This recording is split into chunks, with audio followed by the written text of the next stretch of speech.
You want to start streaming the live event? Yes, please. Your event is starting. You're live. Let me check my codex on that. And that appears to be the case. Let me stop that. Oh, lo-fi. I don't want to forget the lo-fi before I go. Are you still using Streamlabs or back to old OBS? Back to old OBS. Okay, I got you. Oh, I have it encoded. Okay, there we go. What up, sluts? Welcome to the debut of Radio Radix Season 2, coming back at you after a hiatus, because we had to take a break after finishing Season 1, but now we're back with Season 2. We're on Episode 1 of Season 2, and in parentheses you see on the side there, 11, because technically this is the 11th episode of the Radio Radix live show. I somehow lost all my energy immediately. But there's a little... Oh, and by the way, we have our co-host with us, Twisted Ambition. I'm not as bombastic. We've changed personalities over the course between Season 1 and Season 2. Yes, I shall proceed to list every racial slur I know. For example... I actually muted the mic, but I'm moving my mouth, so they think I'm saying stuff, but the thing's muted. Stuff like that. So, that's really, you can't say that on like, oh. Oh, I try my best. Can't say that. I try. What was I saying? So, Season 1 had a theme of... So naturally, Season 2 also has a theme to it. The overarching theme, and by the way, we can do episodes not related to the theme, but the overarching theme is interviews. That is the main theme of Radio Radix Season 2. We're going to be interviewing. I'm hoping to get every single Lazy Koala on here and interview at some point in time. And some non-Lazy Koalas I have lined up, or I have in mind.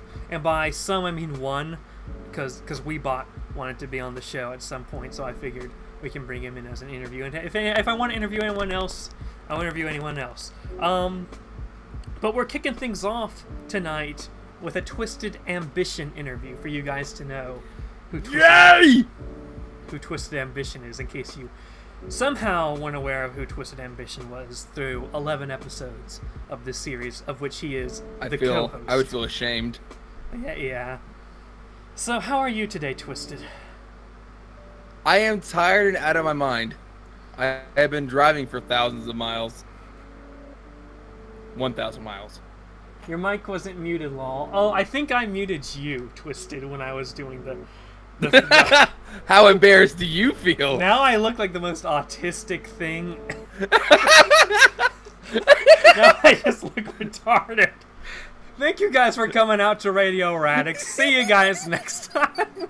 We'll never... Season 2's one episode long, just 15 minutes, that's it. I'm leaving the internet. I'm about to go the way of Silvery. It's about to happen. Oh, man. That's real fucked. That's... You muted me. These fuckers don't understand. I muted. They think I'm cursing.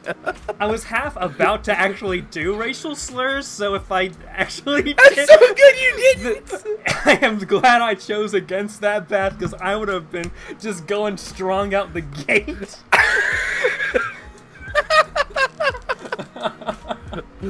Only Twisted can say the N-word online and get away with it. Don't you know this? Oh, I hate my life. So yeah, how are you, Twisted, again? You were tired out of your mind? I'm tired out of my mind. This is my third stream today. It's... Yeah, I really. I keep not... getting notified, like, ding, ding, ding. Shit, would you stop?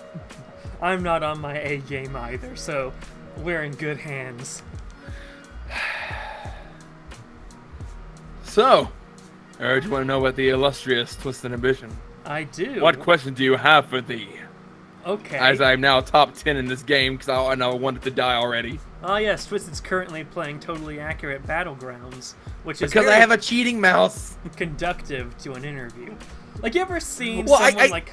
like an interview with like a presidential candidate during an election, and like you just see Donald Trump. He's listening to the reporter, pulls out a laptop. It's like, yeah, hold on, and it's like starts playing. I got no scope some noobs. I don't think. Oh, okay. He pulls out Baron Trump's laptop. Oh yeah. That has Fortnite installed. You think Baron Trump plays Fortnite? Oh God, I hope he does. That's an interesting thing I want to know. Baron Trump will be interviewed next episode of Radio Radix. Yo, Baron, you play that Fortnite? And he's like, yes, I have like 30,000 V-Bucks. I have all the dank skins. In fact, I play Ninja actually plays on my account. Oh yeah. Okay. I want to think he's just like so irresponsible with money. Just Baron Trump? Yeah. Well, maybe he didn't live in an environment where, or at least I assume he didn't live in an environment where, I don't know, frugality was. I mean, he actually talks about it in one interview about like how he raised Baron different than he did his, Trump Jr. Mm-hmm. Trump Jr. was raised upon that silver spoon dick. Apparently, he makes Baron like work. Oh. How pissed would you be, the small child? That's why he always looks so mad. Yeah. He's like, fucking, my older brother just gotta like dick around with Ferraris and shit, and now I'm like, he's making me work for all this. I hate it. I hate it so much. I hate my enslaved mother. I hate this lifestyle. I hate that my dad's not. Okay, she does not look like she's there off her own free will. That woman looks like she is straight up like a mail order bride, or she was like Miss Universe. He's like, you are now my wife, and she's like, no, Mr. Trump, no, Mr. Trump. He's like, I'll grab by the pussy. Just drags her back to the U.S. by her pussy. Christ. I mean, oh man. He was talking about his courting rituals when he's like grab him by the pussy. That was his courting rituals. That's true. He sound glazed. That's true. That's true. Yeah, you're right. You're right. You're right. You cool? You right? All right. So I have some questions on a notepad. I'm not really confident of the quality of all of them, but this is a test run. We're using you as the guinea pig. Future interviews, for the most part, should have you with me, so we're double teaming the interviewee. Hey, I like double teaming them bitches. It's cool. That's what I'm talking about. Are we talking about the same thing? I'm talking about next week. Maybe getting our way with good old trucks. Is that next week? I thought you said you weren't able to make it next week.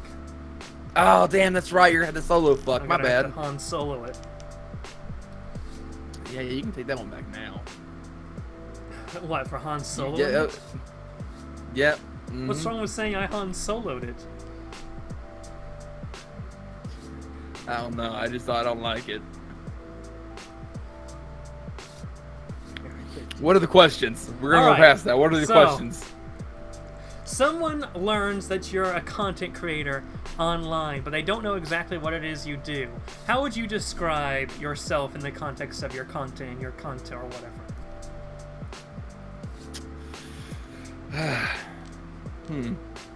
How would I describe myself, like, to somebody like a non-content creator? Is that basically what you're asking me? Yeah, like how would you describe, I guess, your content? Would you just say, yeah, I'm a gunpless streamer? No, because I still market myself as a variety streamer.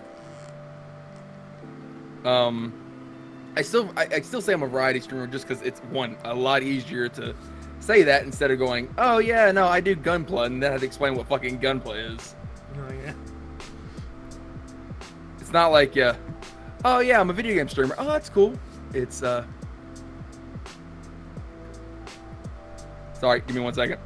Alright, you gotta no-scope some noobs.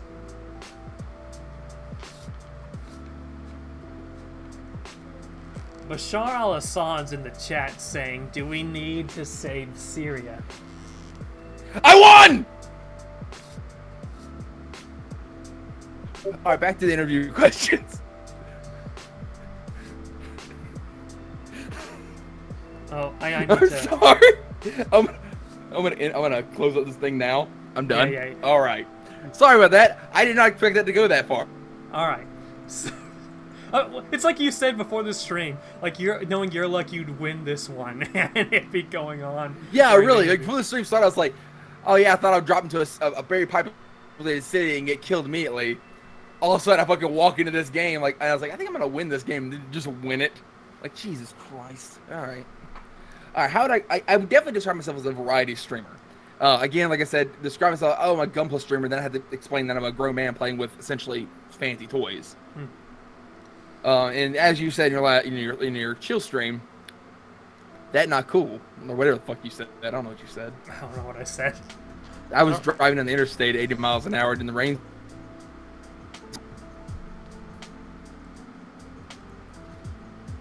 Your mic is currently breaking. Yours is too. Oh, is it? Yeah. Oh. Well, I'm hearing you fine now. Maybe you streamed too much today. Yeah, that's very possible. My poor computer, this is the third stream it's been doing. It can't take it. Please, let me rest. Give me chicken fried dust. Why would I feed my computer chicken fried dust? Because, like dogs, they take off the habits of their owners. I don't eat solely chicken fried dust. Oh yeah, so what I've always heard you eat is chicken fries, Pop Tarts, and Hot Pockets. Yeah, and pizza, and hamburgers. One thing to know about me is flat hog is what you're telling me. Like, besides vegans, I'm the most pickiest eater I know in my entire life. I really have a set things that I will eat, and then I don't mess around with other stuff. You're like my little cousin. My little cousin just eats like peanut butter and celery. That's what he eats. Imagine eating celery. I don't think I've ever seen that boy eat anything but peanut butter and celery. Oh yeah? He's 16 years old. I don't think I've ever seen him eat anything but that. All right. The body is malnourished. Back to the interview. How would you? So you would call yourself a variety streamer. What exactly, in your words, does being a variety streamer entail of? All right. Well, let me do this then. If we're gonna do this question, let's see. I'm gonna Google the definition of variety. Well, I want to hear it in your words, how you would put it. I just play different games. I don't like I don't specify in one game. So you have streamers that just play, say, Call of Duty or just play Counter-Strike or Fortnite. You know, I don't pigeonhole myself to one thing, which is not a great thing to do. Mainly because when you're starting a channel, it's not a great thing to pigeonhole yourself with, or not pigeonhole yourself, play multiple games. Because it's really hard to get more following off playing multiple different games. So what I mainly do is I stay into either games that I want to play. I haven't found a storyline game I want to play yet. But I'm staying to my little group, which is more indie kind of games, like, you know, Tab G or Golf with Friends or, you know, stuff like that. Very, very niche kind of games and hobbies. I play, you know, Battle Royale games. I play just goofy one-off games I find, if I can find them. Model painting and gunplay mainly is what I do at the moment. Is there anything that draws you as to why you tend to go towards indie games rather than like AAA games or anything like that? Saturation, mainly. Let's say I'm a new very new streamer on just saying, oh, I want to play Fortnite, you know. Well, if you go to Twitch right now, how many people are playing Fortnite? I'd imagine how many different streams are happening right now? You're not wrong. Let's see. Fortnite right now has almost 500,000 viewers. It's very top of the list right now, and there are over 200 fucking streamers. Like playing this Fortnite right now, like this game. So you have to deal with, you're now at the battle with 200 people at least, you know, playing that one game. But if I was to go further down this list, and this is usually how I look, you know, if I see what kind of indie games I want to play, I'll scroll for a couple seconds and see what's, you know, has less, like what area has less than 500 viewers, which right now is The Forest, The Last of Us, stuff like that. And then like Tab G, I got a lot of followers off of, you know. because there's only like 8 or 9 streamers, and people want to know like, oh, what's this game about? So they'll go on Twitch and look and find the games looking at it. You already have an idea of what you say God of War or PUBG or Fortnite are going to be. You're not going to go and look for smaller people like playing this game. These little indie titles though, people want to know how they're played, want to know, so they look on YouTube or Twitch.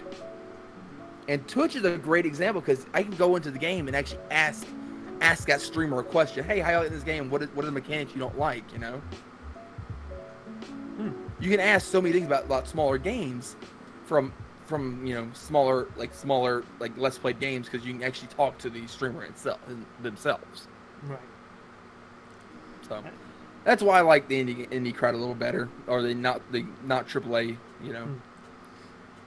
That's a very interesting, real thought out, twisted formula you got there. I like it. Hey. Now, you described yourself as a variety streamer, not as any sort of content creator or YouTuber. Have you completely abandoned YouTube at this point? Is a dead platform. Anyone still making YouTube videos or streaming on YouTube, it needs to go rethink their lives. You realize we're streaming on YouTube right now. I know, and you make YouTube videos. I disagree that YouTube's a dead platform, because I think it's a dying platform. It's a monopoly. I'm not saying it's a dead platform. It's the most powerful platform in its field. True, and it's gonna keep. My opinion is it's dying, mainly because they have no support for their creators.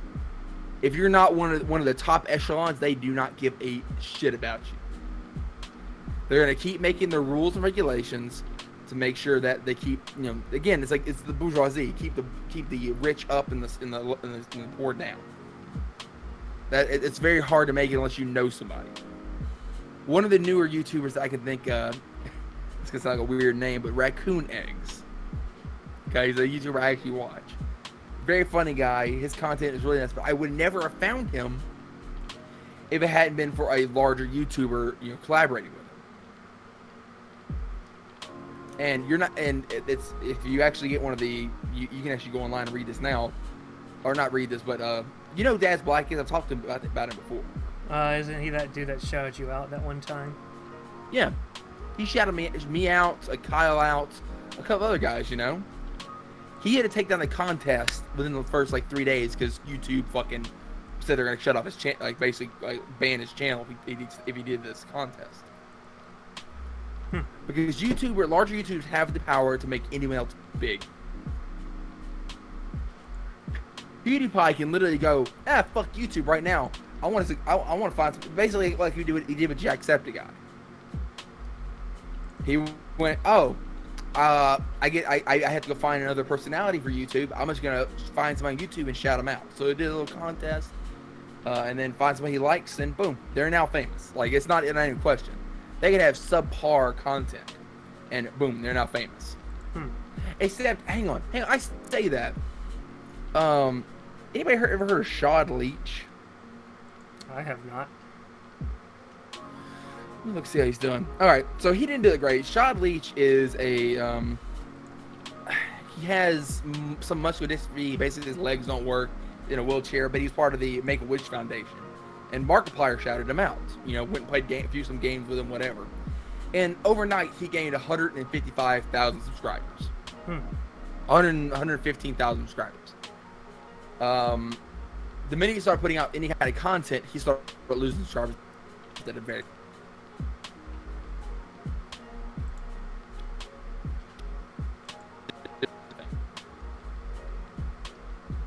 All right, we just lost you for a little bit. Your mic broke up. I think that's on my end because I'm trying to download your profile picture because I have an idea of how I want to format the stream instead of what I had set up. Oh, okay. Tip, I know the lo-fi is kind of nice, but maybe turn for lo-fi. The lo-fi is not really safe. Or turn the what do you have the resolution set at? 720. Bring down to 144. You don't need all that. Yes, because the viewers would love to see something in 144. Oh, are you showing it on stream? What do you mean am I showing it on stream? Are you showing the lo-fi on stream? The lo-fi is an MP3 file.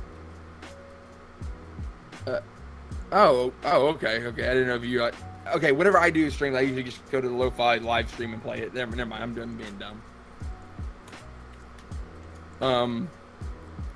But you know, he just couldn't he couldn't keep it up. He has a bad outlook on life. He has a bad personality. So you definitely have the personality when you're trying to. When you do get shouted out, but anyone can make anyone big. I know it's a bit of a ramble I just went on, but I don't like YouTube as a platform anymore. I do enjoy a lot of creators. I do a lot of content creators on the sites, you know, Radix included. But I don't like it as a platform anymore. See, I agree with you. I might come out eventually. Go on. I said I might actually make because I'm saving certain clips and stuff from my streams. I might do a very Soviet Womble-esque kind of style of video creation. Where, you know, once a month, once every month, once every now and then, I'll post a funny clip montage kind of video. That's about it. All right. I'll only do that. I'll only do that to grow my Twitch channel, not to grow my YouTube channel. I agree with you on YouTube, like not treating their creators well, but again, I don't agree with it dying. I think the reason it's thriving is because it's appealing more to sort of the TV type thing, and that's not going to kill it. That's going to bring all the normies in. But the platform itself can still stand on that formula. It just becomes soulless, but it's not gonna. What you just said is a great example. The normie crowd. That's why if you go to trending, you have let's see, the 4 and you know MTV and you know all these movie trailers and commercials essentially on trending, because normies. Yeah, and there's a live stream on the trending page. What the hell? And when you appeal to normies, you know it's hard to. But I don't want to become the next Try Guys. And plus, gaming content very rarely if ever gets to the trending page. We can thank PewDiePie for that one. No, I'm actually not kidding. It's not even a joke. That one is. So back if you went back into the Wayback Machine, okay? Use the Wayback Machine to go back to 2007, 5 or 6 or 7. Like I know YouTube was created in 2005, I think it was, or whatever. Early years of YouTube, you can go back and the trending page was nothing but games, nothing but video game comments. There's a lot of PewDiePie videos. At some point, they changed the algorithms to basically almost exclude gaming content. So now it's a lot of advertising or like health junk food or there's some actually political stuff in here. That's kind of neat. You know, just shit like that, non-gaming related stuff. Even though I've seen gaming videos that have gotten, you know, that blew up, got like 50,000 thumb ups or like whatever within a certain time period. That they should make, you know, front page. They should never do, because the algorithm favors sponsors and non-gaming stuff. You know, so, right? I just don't like. I mean, because I found out recently that you can actually apply for the Twitch partnership whether you meet that 75 average viewer threshold or not. Like I have enough hours to actually apply, so I apply for partnership. We're gonna see what happens. I doubt I'm gonna get it, but we'll see. All right. You know. So, moving on to YouTube, what sort of road did you go on to have you starting to do YouTube? Like, why did you start, and how did you come about starting?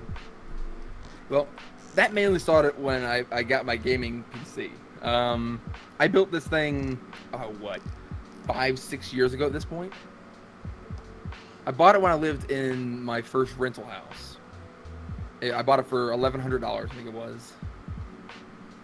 And I basically was playing games, whatever. I had some buddies that lived with me at the time. They just kind of urged me on, like, you're really funny playing these games. Why don't you just make a YouTube channel? That's honestly where it began. And then I spent the next like 2 months after they said that, gathering material, buying a stolen mic, getting my first camera, which is still the camera I use today, the Logitech C920, best camera on the market still. If you're not going to go into like the DSLR ones, like the really, really expensive ones. Right. It's the best webcam on the market, let's put it that way. And they even make better ones now, which I've been thinking about actually buying a new one. just because it's better optics than this one that is 6 years old, and just having like a face cam and other cam when I'm working and stuff. So it sounds like you really bulked up on the getting all the good hardware before starting out Yeah, I told myself I would not make content that I myself would not watch. And when I got to a point, especially the Halloween stuff, the 13 after Halloween, I realized like I got games and I played them and I never watched videos again. Well, the videos I have on my channel right now are videos that I occasionally rewatch. I didn't keep any videos I wouldn't keep up, or that I wasn't proud of. What's on my channel now is like my favorite videos I've ever made. And once you get to a point where you're making videos for just to make a video, not for fun, that's when you know that YouTube is where you need to stop for a little bit, take a break, or reevaluate, or change your editing style, something like that. It's interesting. You've mentioned this before, and that sort of philosophy is one that I've really taken to heart, and it was something that really played a factor into when I stopped doing Transformers stuff and all that, and how I started to move on to trying to edit my videos more hardcorely, I guess. So that's some knowledge that came from Twisted and was imparted upon me. Hey, question for you real quick. Let me make sure I'm still... Why am I not subscribed to Commander Radix? I will explain why I can't see those. I just resubscribed. I guess I unsubscribed at some point. Because I kept looking, I was like, why don't I see the stream anywhere on my stuff? Oh, that's really cool. I like you put my little logo back there. Oh, yeah. It's not going to work with everyone else because Ultrox suggested I chroma keyed it for white, and then that happened. I like it. I don't think anyone else's profile picture is going to flow that well with the background scenery, but... I mean, we like your stream style and my new aesthetic is pretty similar. Yeah. Your profile picture almost like... It's weird how well it fits with the natural Radio Radix background. Like, the mountains are sort of on the horizon, the sun's in the same sort of general place. Yeah, this is now a Twisted Ambition chill. Twisted Talks. Oh, man. Twisted Talks, I like the alliteration. Dude, Radio Radix, I helped you come up with that idea. I love alliteration. I love it so much. Half of my shows are alliterated, have alliterated titles. Some shows only exist because I found the alliterated phrase. Let's see. Hold on. Buying a stolen mic. I think we needed more context. Okay, so my first mic was a what was it? Audio-Technica A2A, I think it was what it was. Normally $150, $160 like mic. I mean, they're really nice mics. I still use it for when I do streams for like on the console. I still use that mic for that. But I bought it for $50 from the shadiest part of, like, I'll tell you where I used to live. I used to live in Valdosta, Georgia. There is like a lot of slums in the area. Better say that. And I drove up. I had my buddy. My buddy was packing heat. Walked into his house. He's like, "Yo, man, you here for the mic?" Yes, I am here for the microphone. You come in. I'm not gonna come in there. You're gonna come out here. All right. So he comes out, brings the mic. Mic is still in the box, but it's obviously been opened. And there is an AV cable that is missing for it. So he calls his buddy. His buddy then drives over, gives it just out of the window, hands us an AV cable, and goes, "We good?" All right, just speeds the fuck out. Oh, and man. I still have that. I still have that cord right here, like underneath, like it's still hooked up. I mean, I still have all my original gear. I don't think I ever sent a picture to the Lazy Koalas, but like my first like green screen. My first green screen was literally lime green fabric from Hobby Lobby and PVC piping. And then I finally went, these pop-up green screens aren't that expensive. Like, they're like $50-$60. I probably spent half of that on this fucking janky ass green screen. So I bought one, and it's sitting right here. I just never use it because I have no need. I don't use Facecam very often. It's just so bulky and clunky. It's not worth it. Okay, Ultrax, to be honest with you, Gloria did actually inspire, the Midnight inspired a lot of my changes. That song, I don't know if it's just because it's a Stockholm Syndrome thing with me at this point, where I played that song so many times that I'm like, this is life now. Vaporwave is what my life, Synthwave is my life, Retrowave is everything. Oh, man. But, I will say I really enjoy the aesthetic of that game. Now, I'll probably go play it on stream sometime. So, in making your YouTube channel, did you have any inspirations, any people you looked up to, or any things you drew source of inspiration from, and how did you incorporate that inspiration into your work? Definitely not PewDiePie. I'm saying this right now, just to get it out of the way. I did not like PewDiePie's early work. I enjoy his new stuff. I hated his old stuff. Yeah. With a passion. Yeah. Look at me, I'm PewDiePie! Yeah. Bros! Yeah. I hit my mic. It's amazing how much of a 180 PewDiePie has done. God. Meme review! Look what I can. I love his new shit. But I'm trying to think of like a single YouTuber. Well, it doesn't have to be single, but any couple, any few you took some elements from. Or... You know, Jacksepticeye's early work before, because I was, hipster moment here. I was subscribed to Jacksepticeye before PewDiePie shouted him out. He had like 4,000 subscribers when I followed him.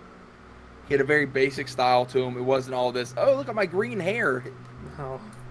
Look at my green hair and how, how lovable I am. Look at my eyes. Yeah. Fuck that. I don't like it nowadays. I don't watch him now. Yeah. I don't know. Good, just quality content. Markiplier was probably a good example because he had a very solid style back in the day, back when he was editing himself. I'm trying to think of like any... Shit, I don't remember any old YouTubers I used to watch. I doubt I have any of them still like.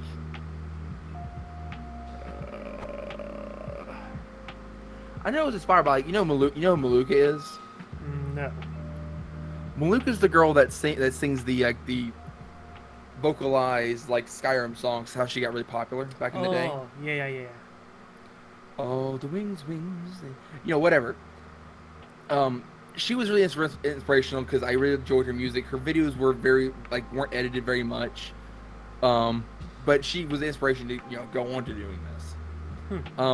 I think honestly the way that I started out was friends boasting, "You can do better. You're a creative guy," and me going in with the mindset is, "I'm the best. I can do this better than everyone else." And that just didn't work at all. Yeah, I'm looking at my subscriber list, and oh god, yeah, okay. So I still do have one original person that did that. I will say did inspire me to do YouTube, my editing style a bit, and I am a little bit ashamed to admit who this is. It's Vanos Gaming. Oh, okay. I enjoyed his Gmod videos and all that. So I liked his editing style. A lot of my early work is actually revolved a lot around his stuff, and I'm still subscribed to him today. And most of my people I'm now subscribed to aren't, Oh yeah, also Vertigo and Sir Winter with my Rust content. They were really inspirational. But all my new people have, Fitz and General Sam, and General Sam also. I've done a few things like him. That editing style is really hard to do. Jesus, I have to give him credit for that one. I like if I fall in love with the person's personality, that's what really gets me. The editing style can be shit, but if they have a good personality, I can get around it. Right. So it sounds like, as in the early beginning, you sort of just went out as a trailblazer with just some references of the people everyone knew, just to know what a YouTuber is, and then went from there. That's very. I did a lot of. I did a lot of gaming and just did top results and just saw the formats they use. Okay, most people have webcam. Most people have a decent mic quality. They have a nice background. If you look at my early, I don't think I have any early videos up. If you look at my earlier videos, you see like the background of my webcam was really nice. I had a turtle tank back there and stuff on the wall. Really interesting background. My mic quality was pretty good when I finally figured out how to balance my mic. And I was very, very particular with how I had my actual just setup. And then I figured the comedy would come, and then I also realized very fast that I work better with other people. I'm able to build off what they've said and what they've done, and that's where my comedy actually comes from. So I started playing games like Rust or Gmod or stuff like that, where I could interact with other people. None of my solo stuff worked out very well because I'm a very quiet gamer. I'm basically Cody with story games, and that's why I like Twitch, because I'm able to interact with the stream and the chat and stuff like that. Like it's playing interactively. And it's so much less stress. I don't got to worry about editing for 15 fucking hours for a video that's going to get 5 views. When I can go, this overlay looks really cool. Let's slap that shit on there and go, what's up, guys? Welcome to the stream. We seem to have two different mindsets as far as philosophy on streams. I think I'm just too old. I don't understand young kids these days and their streaming. Back in my day, we had YouTube, and that was it. And we were happy. Back in my day of 2015, we had YouTube. Twitch is turning the fucking frogs gay. Now, I've always been known to say that. In that voice, that's definitely a good old Radix voice. That's a Radix quote right there. That's actually that's an actual YouTuber, by the way, the Quiet Gamer. So I don't know why I stuck this question this deep into the list. It kind of throws off the momentum I had with all the questions. But if you so the actually you kind of already touched on it really. The aesthetics, the new aesthetic you have for the channel, the sort of vaporwave stuff. I was going to ask about how that came about, but then you sort of explained with the Gloria thing. Oh, Gloria! I've never once played that game played that song on stream outside of that game.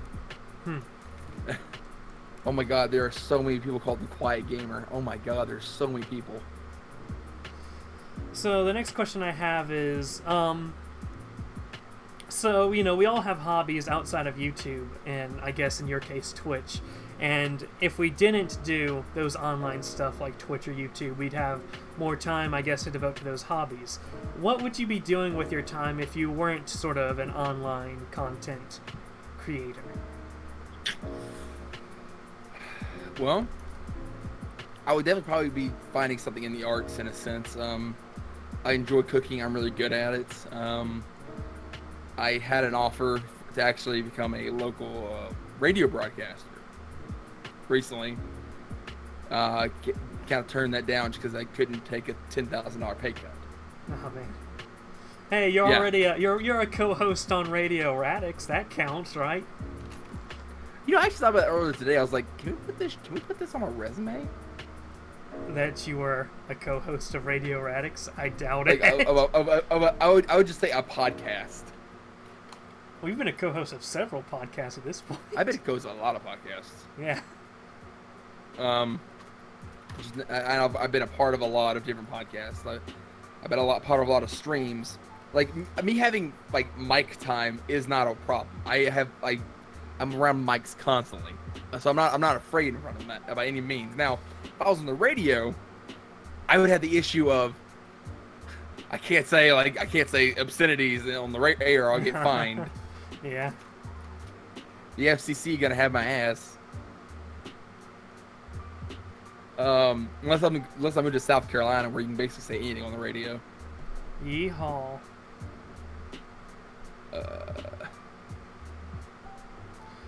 Anything else besides cooking or radio stuff you would be doing?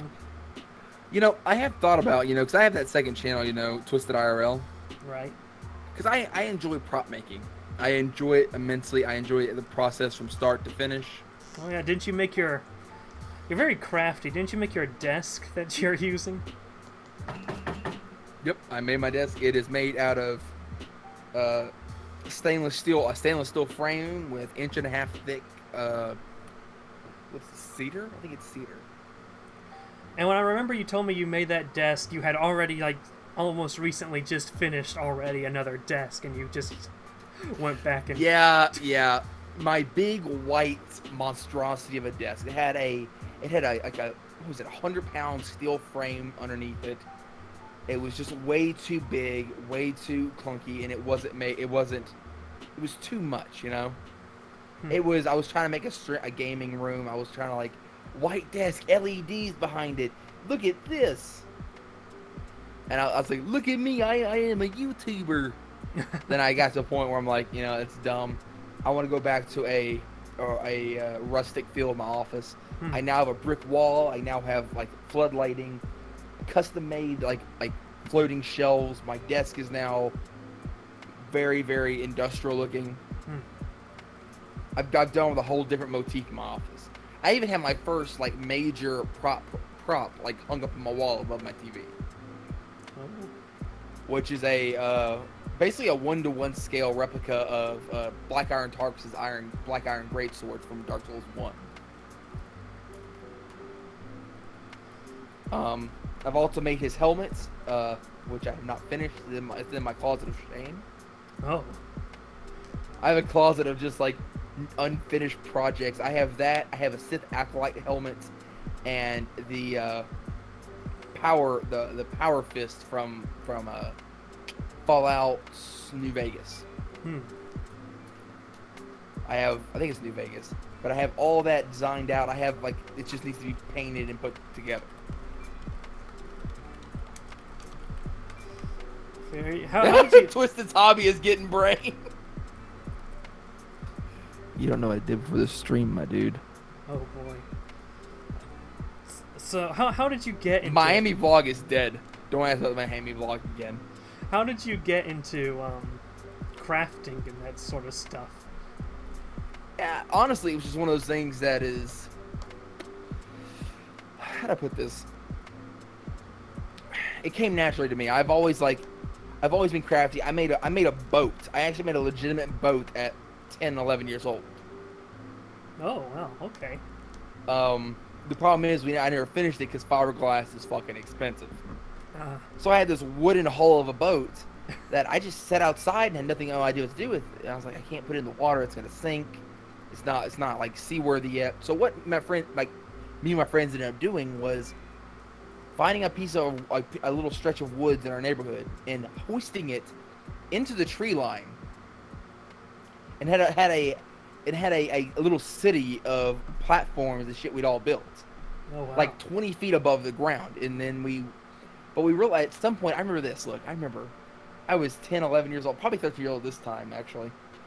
And we're like, wow, we'd have a really good view of the creek and stuff if this tree wasn't in the way. Dude, Flex Day wasn't around back then, all trucks. That's a lot of damage. But speaking of damage, so we decided if that oak tree wasn't in the way, we'd have a great view. So me and another boy named Corey decided we were going to get a bow saw. Now look up a bow saw whenever you get a minute, if you have a minute. And we decided to cut down a full-grown pine tree. Middle of a neighborhood, just this little, like, one lot that we found. And we're going to cut down a pine tree. Not thinking of direction, luckily it turned out fine. Alright. But we sat there for like 2 hours just fucking sawing the tree. It finally went over. We were so happy. We had moved we had dropped down the platforms just so we would knock them out of the trees. We threw it down. We ended up hocking it up into firewood and let it dry. We cut down a whole fucking tree, cut it into logs, and then chopped it. I mean, that's the fucking 50s bullshit right there if I've ever heard it. We ended up having fires out there. We ended up hanging out in the trees at night. We were basically the Ewoks. Oh, yeah? You make any weird Ewok noises up there? I did. I know Alex probably did.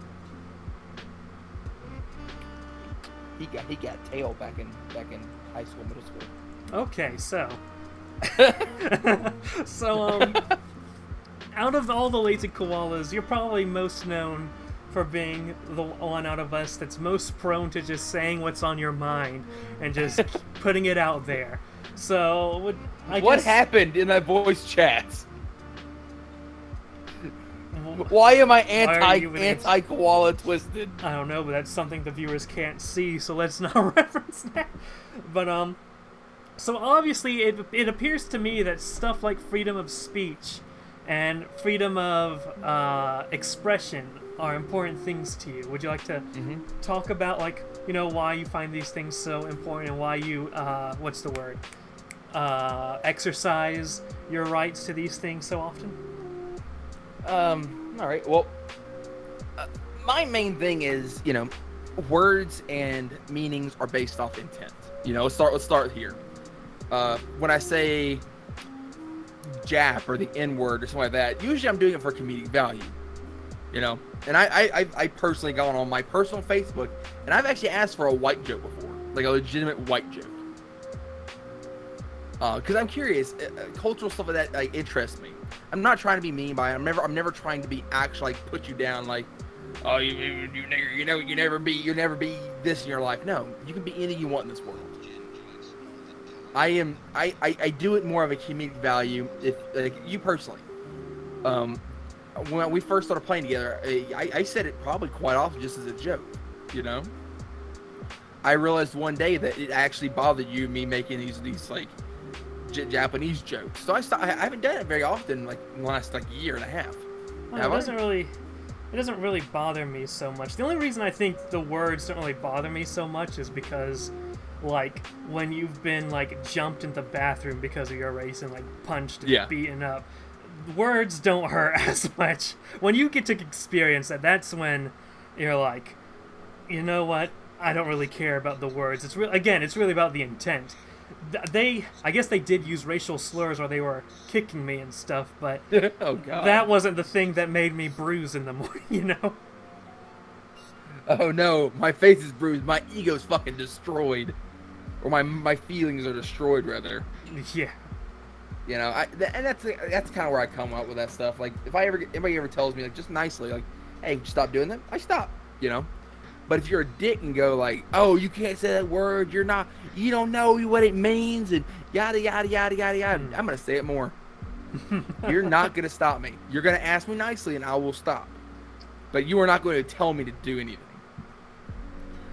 I have the freedom of speech, but I do not have the freedom of consequence.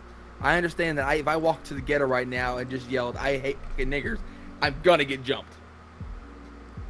I think probably iDub said it the best, because he says it pretty often. You know, it's his brand. Like he understand that. He understands that. Yeah, some people get pissed off about this, but he's not meaning anything bad by it. He's not meaning to piss anybody off. He's just doing it because la memes. You know, the minute we stop taking the sting out of certain words like that, in particular, like racial slurs, the minute they mean nothing. But if you go like, oh, I'm gonna jump this guy because he said this word, you probably have a better idea of like this, like tyrannical ruling kind of things. You know, not like if you want to find out who's actually in charge, find out who you can't talk about, that kind of deal. Like the Jews. Yeah, fuck the Jews. Jesus Christ. I think we need to move on from this topic because it's just making me more and more demonetized. To drop back into actual, like, it's the same thing I feel about, say, all these. It's gonna go kind of deep here. The abortion stuff, you know, they're like, oh yeah, they shouldn't have the right to do this. No, it's the way I see children and body is it's my body. It's my body or their body. Let them do what they want. If they don't want this thing leeching off their body, that's their choice. You know, let them do what they want. Just like what I say, the minute you start word policing me is the minute I'm gonna start fighting back. The minute you try to come for let's say my guns, you're gonna have to physically come get them. What state was it? There was not a state, there was a town that that's a county that said, all right, we're now banning all guns. Please turn in your weaponry to the local sheriff's department. And then they set out another thing saying nobody turned in their weapons. No fucking shit. You need to come to my house. You're not gonna mess with my day. You come to my house, take it, and the minute you step on my property, I'm gonna shoot you. We come for the guns. Step, see that line right there? Go and step over that. All right, bam. You shot Todd. He was on my property, and he seemed hostile. He said he wanted to take away my rights. So how did this come from frequent use of, I guess, racial slurs to shooting a theoretical officer of the law? Freedom of speech, or just your rights in general. Right, you know, that's kind of where I'm a big advocate of. Gotcha. You know, whether it's the First Amendment, Second Amendment, all the way down to the fucking, how many amendments are there at this point? A lot. I believe there's 25. I'm not certain on that though. We can get rid of the 14th Amendment. I don't really care about that one too much. Okay, so you're a big gamer. Games have an important role on your streams and in your YouTube content. So, you know, when did you first get into gaming? How did you first get into gaming? How long have you been into gaming? And how has gaming really affected your life? Well, the earliest forms of gaming in my life has to be Monopoly. All We're right. starting at board game levels here. We're starting here. All right. Really? When has any video Twisted not been demonetized? Probably none, honestly. I have a few that aren't monetized, that are still monetized. Hold up. I can't get any money off of it, but let's look at my demonetized videos. Oh no. I have no. Private video that's demonetized, teaching Twisted about Japanese internment during World War II. Why is it demonetized? That's educational. I did say Jap a lot. That happened. That's actually not that bad because all the other Radio Radixes are not demonetized. We can't. That's basically we can't let other people know we had internment camps in the U.S. Oh, is that? Hide it. Hide it. Okay. We must hide our national shame. But back to the gaming question. Yeah. So my favorite gaming right now, and this is something I don't think I've ever mentioned to anybody actually. I collect different like Monopoly boards. Oh. Whether it's Zelda themed, Nintendo themed, Pokemon, or any of the new like the cards or the Risk, or I collect so many different types of Monopoly boards. I can't find anyone to ever fucking play with me because everybody hates Monopoly. Everyone hates Monopoly. Yeah. What a terrible game to collect. Yeah, really. I'm collecting. I'm collecting dead friendships essentially. Yeah. The promise of if I ever want to play shit to die, I'm just gonna say, yeah, Monopoly. Because I play dirty. Oh no. I am a savvy ass businessman where I'm like, oh no, I'm gonna land on your row of hotels and I come with enough money. All right, this is what we're gonna do. You're gonna give me that property right there, the only property I don't have that of that color, and then I'll give you immunity to that color.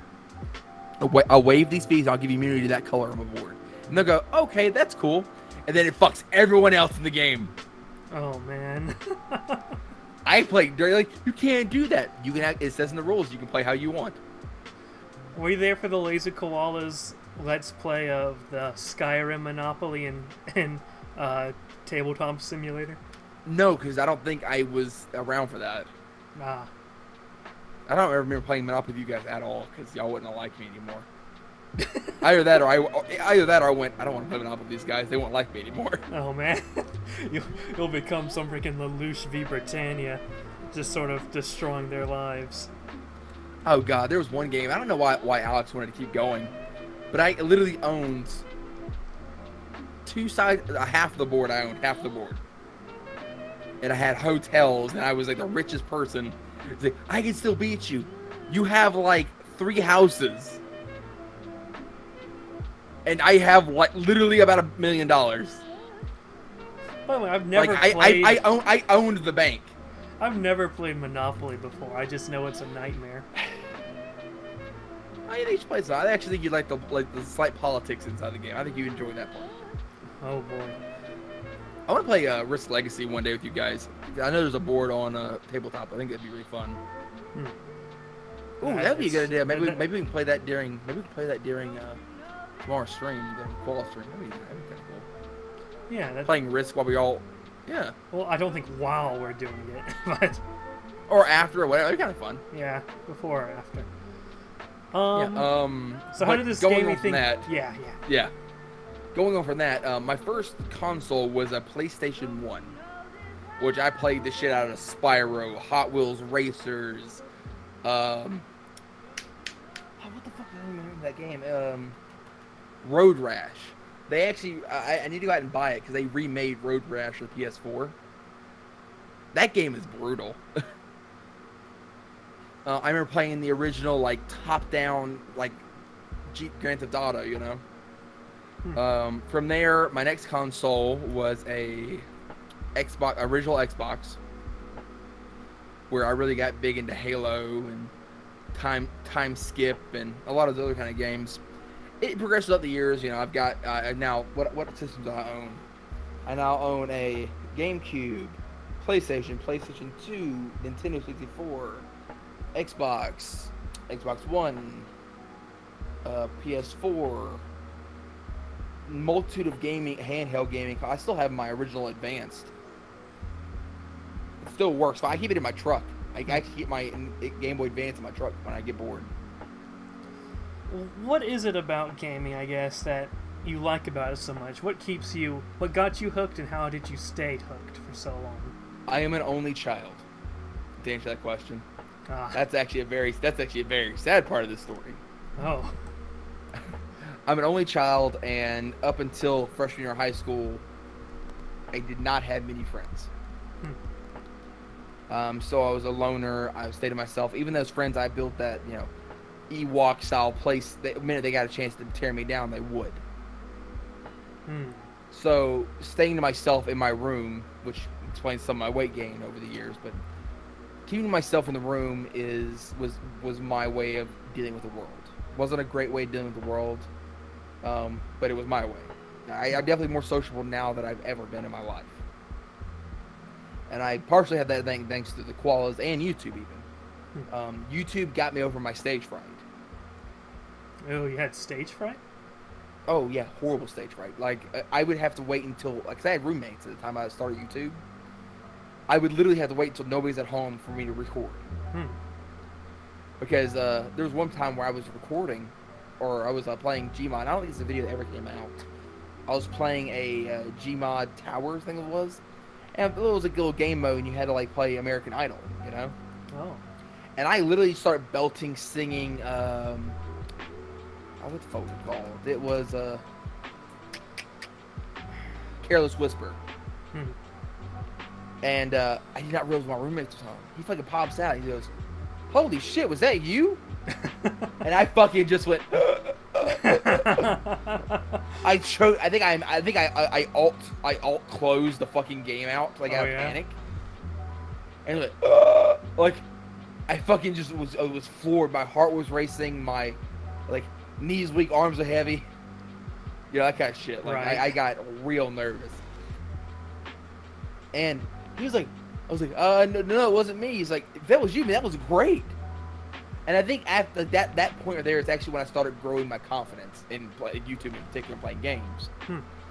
Because they're like, shit, that was really good, man. And I was like, that my confidence soared. Because I deal really well with positive feedback. Being critiqued is fine, you know, if it has a basis, and I definitely grow from that. But I know when I'm doing something good, and I actually get like, dude, that's really cool, or you're really funny. That really fucking gets me. That grabs my scrotum, but scrotum is like, you're doing good. I'm like, thank you. Yeah. I was going to ask a question about this, but it doesn't look like I ever wrote it down. You do have a good singing voice. I was going to ask, do you have any training or anything like that? Just personal stuff. I think I told the story before where I used to have a speech coach that, you know, she would make me go through like a singing vocal lesson before we started our speech therapies. I don't know if you catch me every now and again. I'll start speaking extremely fast and I'll slow myself down. And that's because, all right, so I think I don't know if I mentioned this before in a previous stream or not. I was born in Louisiana, raised in Mississippi for a good part of my life, so I had a very thick like Southern drawl, like I said, skitty and scrimp. Right. Like you were talking about a thick, ignorant Southern accent. That's when I had it.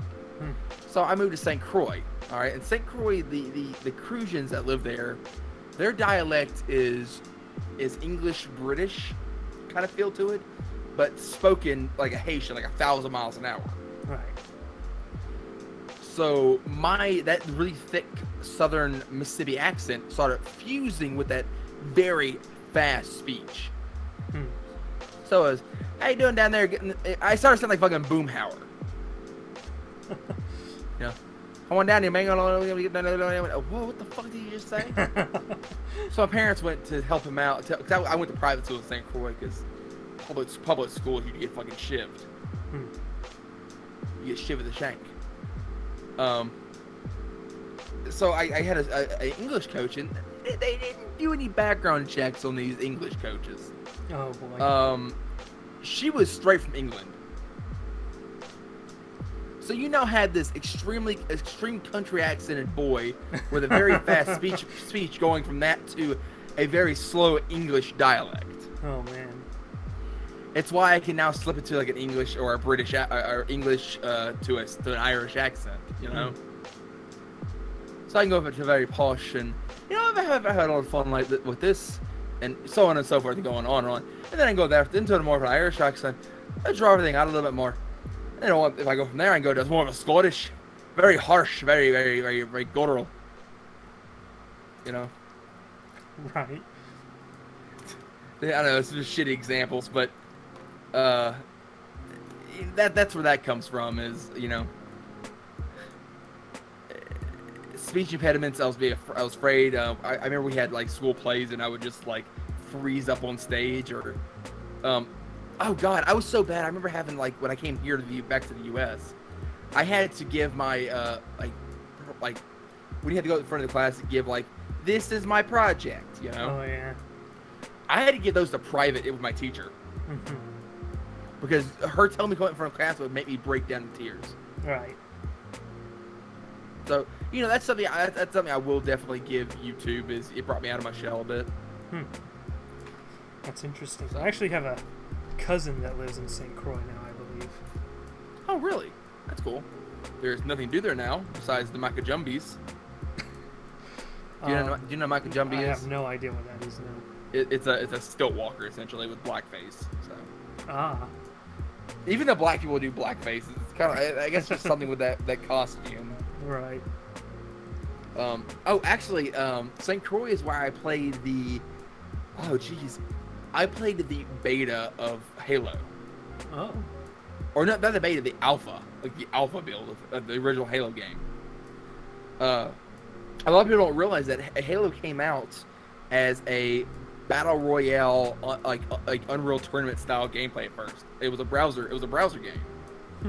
My buddy Ian's mom owned the only computer shop on St. Croix on the Christiansted side of the island, and we go and literally play the shit out of this battle royale kind of game. And I remember they had like the needler gun. It was literally a slug that would wrap around your arm. Oh wow. Yeah, the needler.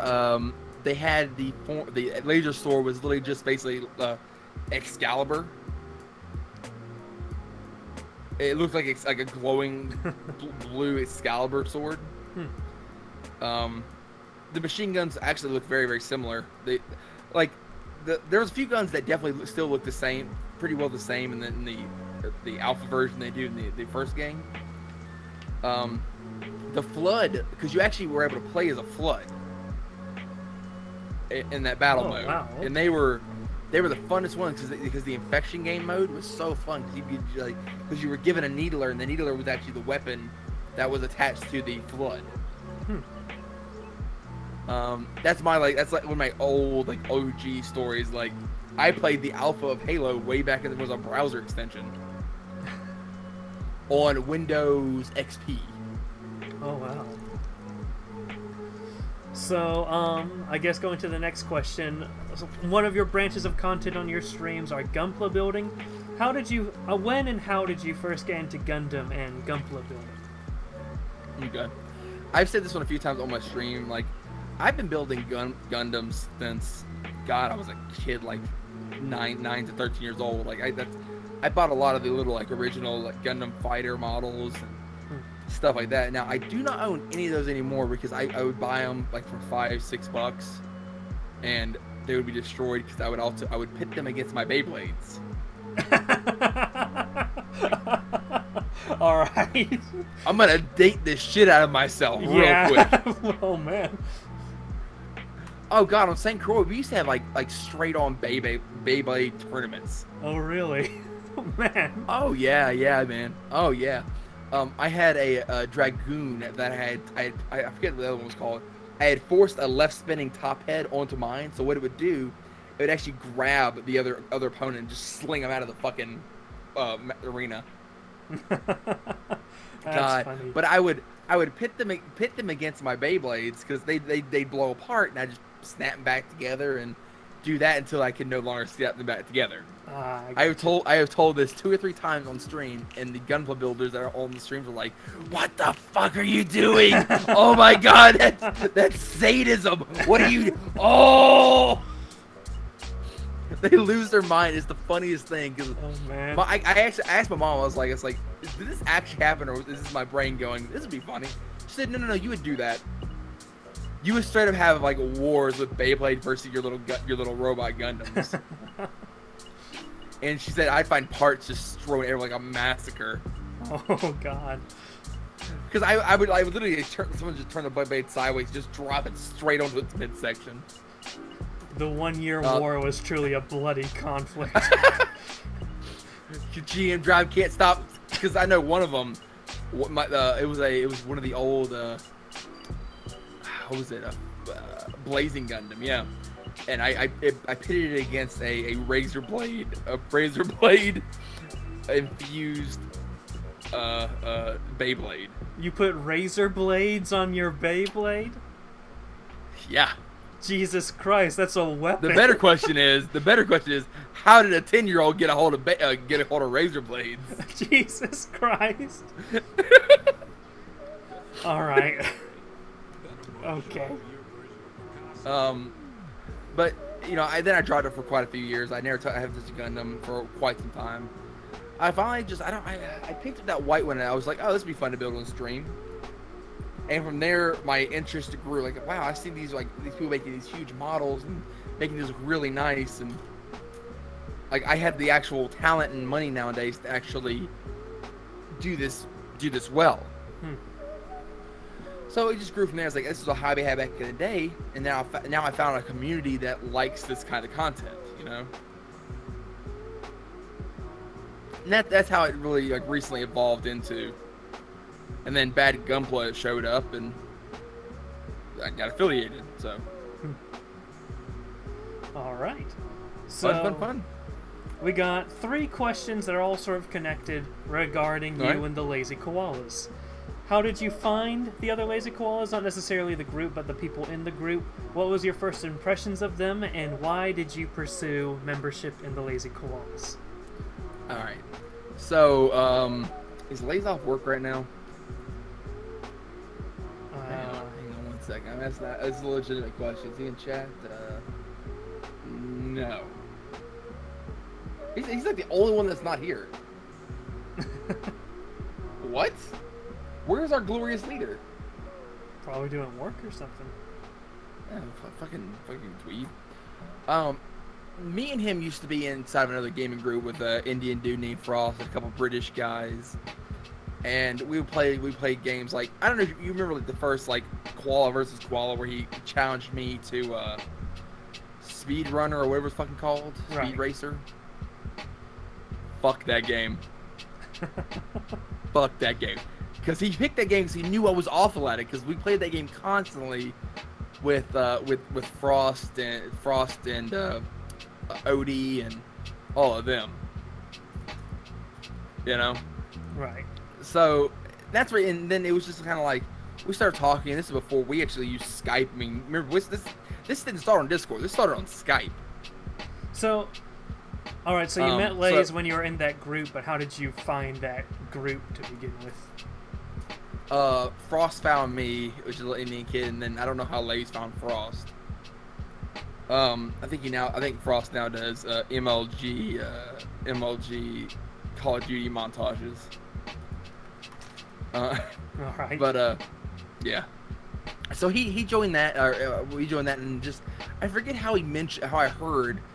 I think it's when Lays was still on, was doing Twitter a lot more. He mentioned it on his Twitter.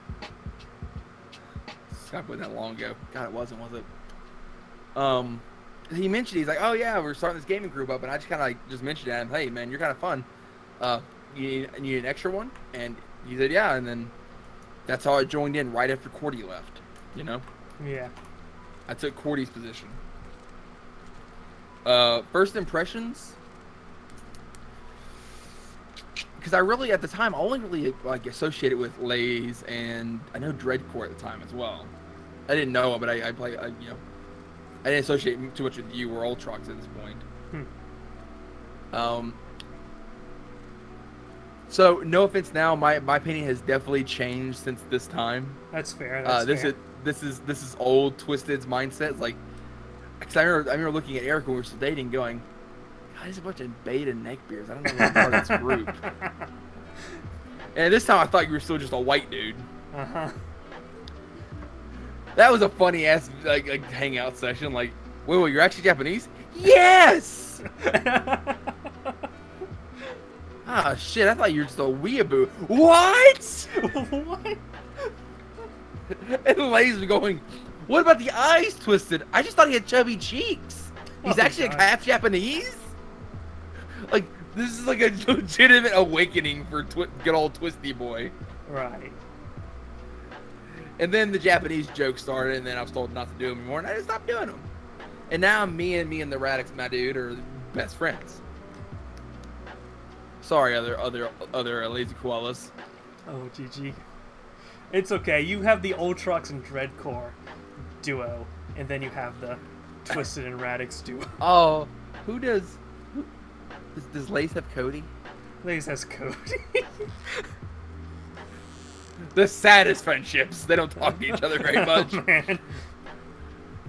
Okay, so that answers those questions, I guess. Unless you want to go on, have anything else to say.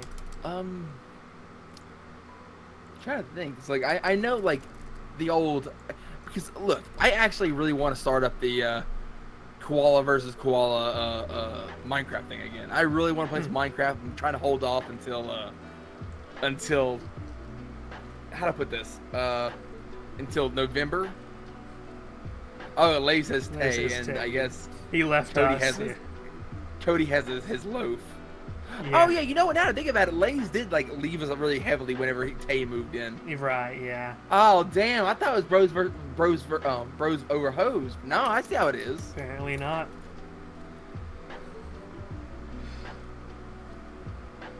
Y'all want to get small? Y'all want to get in the back and get real small? You were in the middle of a sentence, Twisted. Go to the premiere of Radio Radix Season 2. This is the real shit. That's what I'm talking. You're talking about the Minecraft thing.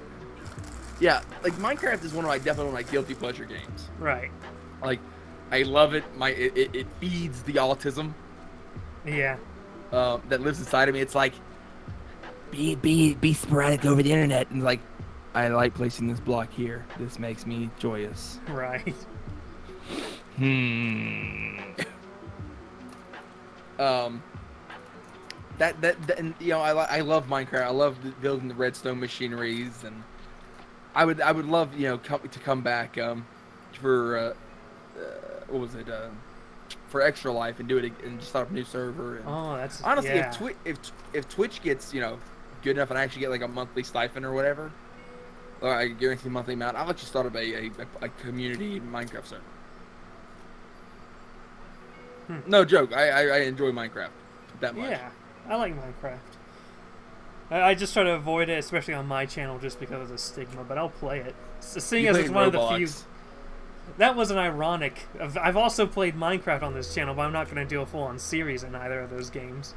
I did a edited one shot of Minecraft, and that's it. Sure. I know. I still have the like videos of like saving Private Primus. Oh yeah. We had some fun playing the Hypixel server. Yeah. All right. I'm trying to think. Yeah, that's basically it. Alright, so say you have the chance to collab with any YouTuber in the world ever. Who would you collab with, and what would you do for the topic of the video? Or the subject, rather. If I had to choose any, like, for any reason, right? Right. PewDiePie. And what would you be doing? Meme reviews! That would actually be fun to watch, Twisted coming into the meme reviews with PewDiePie. I would watch that. That sounds good. He crawls out of the cupboard, I crawl from underneath his desk. That actually doesn't sound half bad. Where's PewDiePie gonna show up this time? Wait, who's this guy? Nani? And then you get that whole PewDiePie fan base. PewDiePie's dead. Twisted Ambition has taken over this channel. Oh boy. I paid him a lot of whatever their fake money is to be here. I wonder if anybody's like approached PewDiePie. I will pay you this much money to be on your channel. They've had to have. They at 55 some odd million people. They've had to have done that. Yeah. All right. So, do you have a favorite? And you know, some of these words are loaded terms, but you get the general idea. Let's not play the semantics game to like, you know. But do you have any favorite subscriber, follower, fan, or whatever? Someone who's like always there that you're like, you know what? That's pretty cool. Thanks for being here. Stunt. Oh yeah, I've seen him pop up in your chat a lot. Yeah, Stunt. Stunt's a guy I randomly met when I was testing out some new features of Rust. Fucking forever ago. I haven't picked up Rust in probably about 6 months. But I've known him for that long. He just pops in every now and again, and he's a great moderator. Who's else I fucking played Rust? Last played 2/25/18. No, yeah. 4 or 5 months ago. But we randomly met up. He was a random. We ended up friending each other.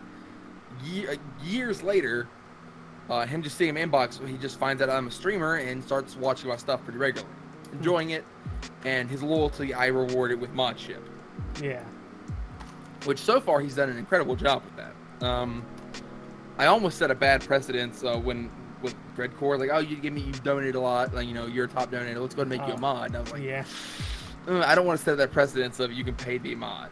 You could have said you're a lazy koala member. I'll go ahead and make you a mod. Well, I mean, not all the like lazy. I don't see who. I know Cody isn't a mod. Nightclub's not a mod. I don't know if Ultrax is a mod. It was like you're a lazy koala person that's managed to show up to the stream a couple times, I guess. Oh yeah. I gotta talk to good old Nightclub about not being at my stream to come into yours. I don't care if he does do LARP. I enjoy LARP as well, but I don't fucking boast about it. Jesus. So anything else about Stunt? I like Stunt. I never actually talked to him directly, but I think it's cool that you have that dude that's pretty much pops in all the time after all these years, just comes on in. Yeah, Stunts. I'm trying to think. There's also seems completely unfazed by the long periods of whenever you do nothing. Just comes in. Like, you can always rely on him to be there. That's pretty cool. Which is also pretty good. Whenever I'm doing a Gundam stream, he's always there. He is top donator. I'm pretty sure. Yeah, top donator. Fucking crazy. Yeah, that's basically it right now, I can think. Also, Ninja's been very regular in my chat recently. So what's your favorite video that you've made? My favorite video I've ever made. Ooh, give me a second. Let me think of that one. I really do like the recent, Tab G one with the, like, too big a tenured thing. The two current ones, the three current ones I've done are actually been really, really fun to make. I just don't have the time. My work schedule's so hectic now. I just don't have the time to keep up a video schedule. Yeah, remember how I made that apology video to you, and then I sarcastically at the end, so I'm sure you'll keep it up. I have a job. But I was made to make an apology video. I'm trying to see. Like, I know some of my favorite videos have definitely been like me and Erica doing Laugh You Lose stuff. My personal favorite one was Mr. Comes Home. Yeah, I still think I need to try to make a sec. That's still that save file, I think. I really enjoyed my stuff when I was working with Kyle and Ned in Soundwave. Like those like GTA 5 videos were really fun. God, that's actually really difficult. Like, I'm trying to think what is my favorite thing I've played. Oh God, hang on, here it is. This is actually privated.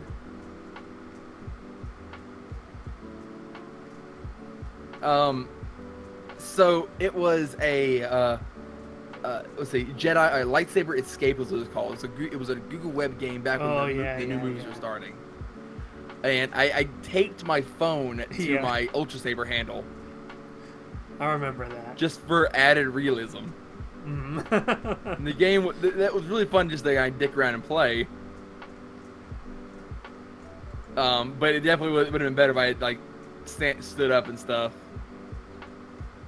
I'm trying to see a lot of my stuff I don't really again, I got to a point where I was just making videos to make videos. And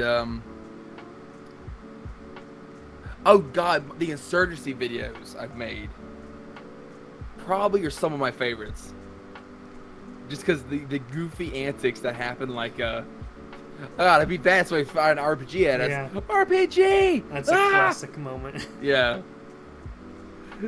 The timing was so perfect. I don't think that video is even public, is it? Let me see. Yeah, it is. Oh, it is? It searches the Dream Team. Okay. Yeah, it's still public. I think it's what this is. Oh God, wait. I don't think don't that's forget. it. Oh my God, and don't forget to destroy that subscribe button. Fuck you, old twisted. The Dream Team's with another set of people. Yeah, this is with, I think, Frost in it, isn't it? If you want to see the classic RPG moment, look up Primus Prime 22 moments. It's in that video. Thank God I had it for the compilation. This is with Frost and Immortal MG. Wow, I forgot about Immortal. God, I forgot about that. Yeah. Oh yeah, that's when I was trying streaming the first time. Yeah, actually, it was one of the first times I ever tried streaming. There was that. There was oh yeah, GTA Online, having fun with voices. It was me and my buddy. Oh fuck, what was his name again? Jesus Christ, why am I forgetting this? My father-in-law is playing Rust right now. All right. Actually, I want to say his name was Koala as well. Yeah, his name was also Koala. Oh wow. Are you anti him? Yeah. But it was just he's a pretty decent voice actor. I mean, he would go around we did He-Man and Skeletor bits and. Oh yeah. It was a video, a GTA 5 video, just full of references. That one's available on my still unprivated right now. Actually, most of my GTA 5 stuff is. I'm still trying to find. Oh God, cringeworthy games. Ingrow toenail removal. Me and Alex did that one. Oh boy. You know. Actually, the early prop hunt videos are half my favorite right now. They are my favorite. My early prop hunt videos. And I'm pretty sure those are all. Yeah, all my prop hunts are unprivated. All right. So. What's one of your favorite memorable moments from your life that wouldn't have happened if you hadn't decided to do some content creation or to do YouTube?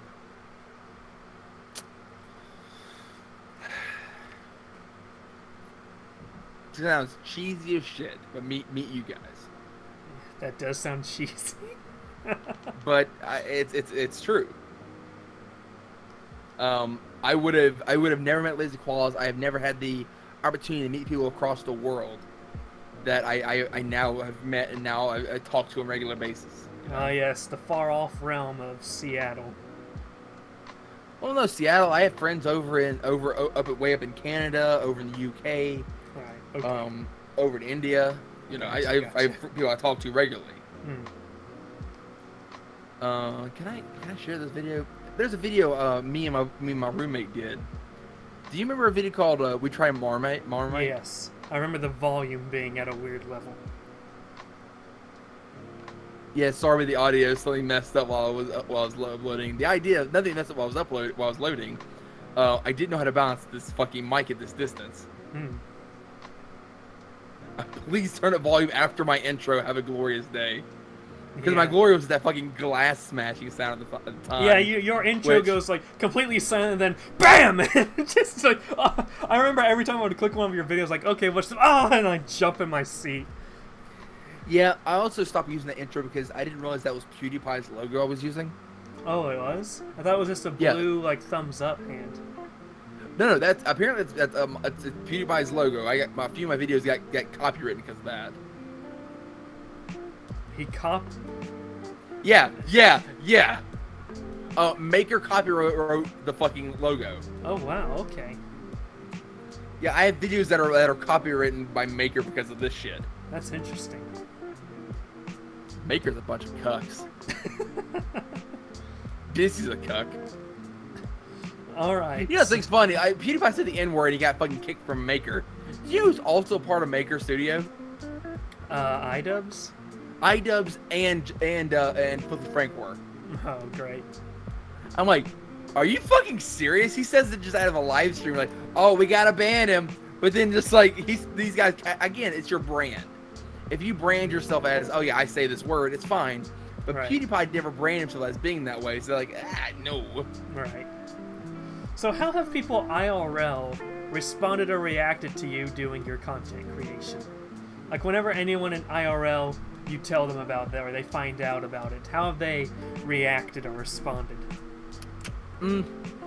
I go from like, oh, that's weird, to the older crowd. I actually have a client that's kids used to watch my YouTube stuff. Because they mentioned it one time, and they were in the office, and they were like, wait, my mom said you do YouTube. I was like, yeah, I dabble in it. Like, oh, what is your channel name? Subscribe to me, and really nice kids. Really nice kids. They would comment on some of my videos, and their mom would come and tell me like, oh, you know, my son just watched this video you made. They really enjoyed it. That was a big boost. Like she personally is a really big boost to me when I used to make YouTube videos. There's that. I had to be very careful, especially because I'm just leave it at this. Radix. My boss doesn't like me when I will use this stuff against me. Like, if my work starts going, he thinks my work's going poorly. He'll use like, oh, you're spending too much time on YouTube, or you're doing too much streaming, or he'll throw it in my face pretty quickly. And that was another reason why I quit originally doing YouTube. I just got tired of all the YouTube. Fuck off, you big-headed cuck. Yeah. Any other responses or reactions, I guess, before moving on? I don't really think so. Like, a lot of it is just either like, oh, that's really neat, or what the fuck's that? Yeah. It's not really much in between on that one. Interesting. All right. Now I get a cheating mouse. Right. Now I can cheat at video games. Oh man. So how would you describe? How do you see the future of your content? Where do you see yourself? You know, next week, next month, 6 months from now, 2 years from now, 5 years from now? Where do you see your content going? As of right now, this is the kind of straight and narrow. It's easy enough for me to do streams and focus on my work schedule. I make my weekly schedule around my work schedule, so it's not too difficult. I don't see this changing anytime in the near future. I might see the design of stuff changing. Right. Because I'm constantly working stuff in the background.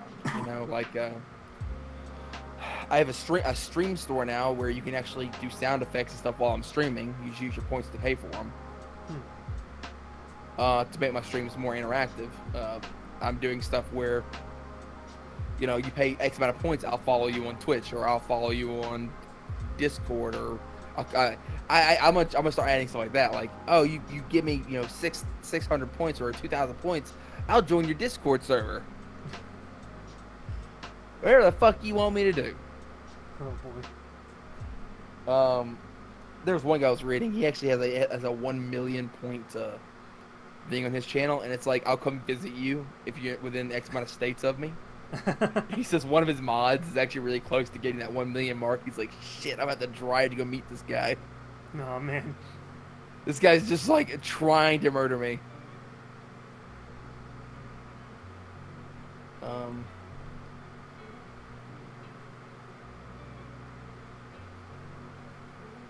trying to think, is there anything else? I don't think there's anything else. All right. If you could give one tip to advice to others like you, or to maybe to you in the past, what would that advice tip be? Stream, don't do YouTube. Interesting. But then again, that's a double-edged sword, because if I hadn't done YouTube, I would never met you guys, or never had people I've met or collaborated with. You know. Right. The double-edged sword. I see YouTube as a good part of my life. Like it's something I remember fondly. It's nothing that I eagerly go back to. I just don't. Again, I don't have the time anymore. I used to have that. YouTube is something you need to do when you're in college or in school. Because trying to raise yourself up from while you're all working and have a wife, possibly kids, is so hard to do. Near about impossible. You have to have dedication, you have to have time, you know, just all that. There's so many that have to line up for you to be able to focus on YouTube, because it's something you have to focus on. While, again, streaming is something you can kind of do more casually. All right. So far less pressure. So this is where I would, so I put on Twitter if anyone wanted to ask any questions for you. I put in Discord if anyone wanted to ask any questions. We got no answers, so I can't I can't ask you their questions because there were no responses. But yeah, I believe that wraps up, I guess, the Twisted Ambition interview. Anything else you want to say about your interview? Anything else? I don't know. That's not typically out. First place in the Draw Muhammad contest. I made a video about that. No, I guess I didn't, because you didn't condemn your soul to torment and suffering. I don't care. Well, I don't care if you don't care. I was the judge. I DM'd him and told him I hope he burns in Muhammad hell. I fucking bullied him. You bullied CJ the Great? Yep. Oh, man. I bullied the shit out of that little kid. Like,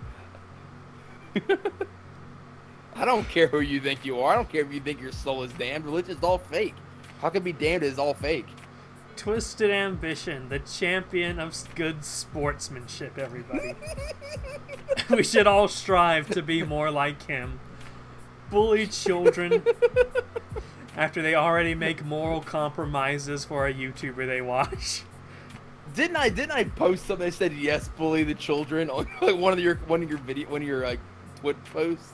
Yes, posts? I believe you did at some point. Yes, bully the children. Thank you guys for coming up. Twisted will not be available next week, so I'll be soloing it for the next interview. I'll be on the hunt. I'll try to contact people to see who I want to interview next. But yeah, it should be another koala. If no koalas are able to do it, then I have to pull the emergency button and find someone else. But yeah, the next episode of Radio Radix Season 2 will be next Friday. Lazy Koalas podcast is tomorrow at 8:00 p.m. Eastern Standard Time. Radio Radix is gonna this video is going to be archived and will be put on Commander's Cabin at 8:00 a.m. tomorrow. Eastern Standard Time. So if you didn't catch this as a night show, you can catch it as a morning show. Thank you for the interview, Twisted Ambition. Thank you for being the first in line to take on the theme of the new season 2. Did you know there's going to be a Teen Titans movie coming out? It comes out today. It should be a Teen Titans. There's a Teen Titans show. Oh, Teen Titans Go movie. Yeah. Like movie. Yeah. It's in the theater near my house, and I'm like, why the fuck do you exist? Well, thank you guys. And yeah. Oh, Twisted Ambition. All his links are in the description to his YouTube channel, his Twitter, and his Twitch. Go check those out. And yeah, have a good day, everybody. I don't typically end streams like all right. I'm rambling because I don't know how to end streams. How do you end streams, Twisted? I'm gonna start rating people on Twitch, but I just go like, I'm done, bye! I just gotta do the awkward ass byes. There's no good way to end a fucking stream. Like you're in the it's almost as if you're in the middle of it and you're stuck, bye! And it leaves like some like socially awkward autistic kid. Yeah, bye! All right. Jeez, alright, I guess he's gone now. Alright, guys. Bye!